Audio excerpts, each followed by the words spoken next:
राधे राधे दोस्तों, आपको इंदिरा एकादशी की हार्दिक शुभकामनाएं।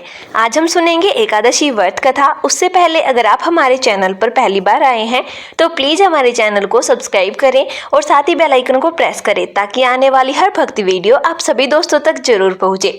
आइए सुनते हैं एकादशी की पौराणिक कथा। धर्मराज युधिष्ठिर कहने लगे कि हे भगवान, आश्विन कृष्ण एकादशी का क्या नाम है, इसकी विधि तथा फल क्या है, सो कृपया करके कहिए। भगवान श्री कृष्ण कहने लगे कि इस एकादशी का नाम इंदिरा एकादशी है। यह एकादशी पापों को नष्ट करने वाली तथा पितरों को अधोगति से मुक्त देने वाली होती है। हे राजन, ध्यानपूर्वक इस कथा को सुनो। इसके सुनने मात्र से ही वायपेय यज्ञ का फल मिलता है। प्राचीन काल में सतयुग के समय में महिष्मती नाम की एक नगरी में इंद्रसेन नाम का एक प्रतापी राजा धर्मपूर्वक अपनी प्रजा का पालन करते हुए शासन करता था। वह राजा पुत्र, पौत्र और धन आदि से संपन्न और विष्णु भगवान का परम भक्त था। एक दिन जब राजा सुखपूर्वक अपनी सभा में बैठा था तो आकाश मार्ग से महर्षि नारद उतरकर उसकी सभा में आए। राजा उन्हें देखते ही हाथ जोड़कर खड़ा हो गया और विधि पूर्वक आसन व अर्घ दिया। सुख से बैठकर मुनि ने राजा से पूछा कि हे राजन, आपके सातों अंग कुशल पूर्वक तो हैं, तुम्हारी बुद्धि धर्म में और तुम्हारा मन विष्णु भक्ति में तो रहता है।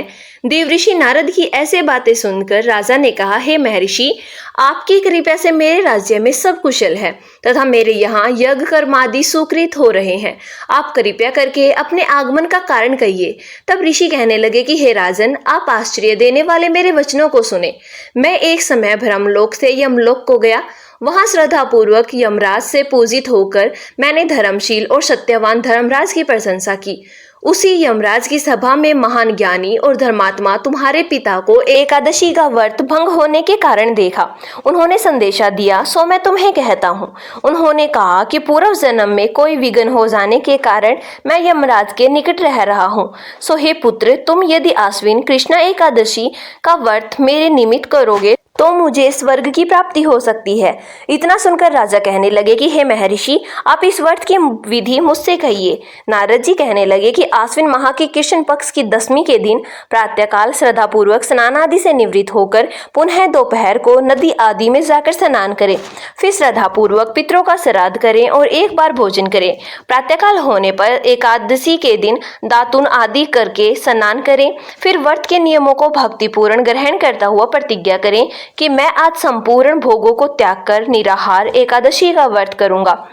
हे पुंडरीकाक्ष, मैं आपकी शरण हूँ, आप मेरी रक्षा कीजिए। इस प्रकार नियम पूर्वक शालिग्राम की मूर्ति के आगे विधि पूर्वक श्राद्ध करके योग्य ब्राह्मणों को फलाहार का भोजन कराएं और दक्षिणा दें। पितरों के श्राद्ध से जो बच जाए उसको सूंघकर गौ को दें तथा धूप, दीप, गंध आदि सब सामग्री से ऋषिकेश भगवान का पूजन करें। रात में भगवान के निकट जागरण करें। इसके पश्चात द्वादशी के दिन प्रातःकाल होने पर भगवान का पूजन करके ब्राह्मणों को भोजन कराए। भाई बंधुओं, स्त्री और पुत्र सहित आप भी मौन होकर भोजन करें। नारद जी कहने लगे कि हे राजन, इस विधि से यदि तुम आलस्य रहित होकर इस एकादशी का व्रत करोगे तो तुम्हारे पिता अवश्य ही स्वर्गलोक को जाएंगे। इतना कहकर नारद जी अंतर्ध्यान हो गए।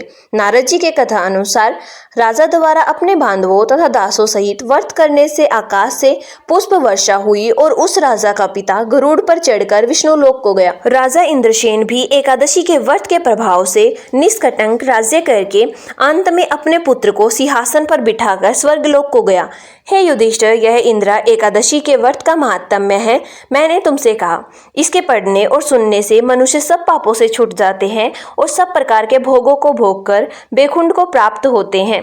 तो भक्तों, प्रेम से बोलिए एकादशी माता की जय, विष्णु भगवान की जय।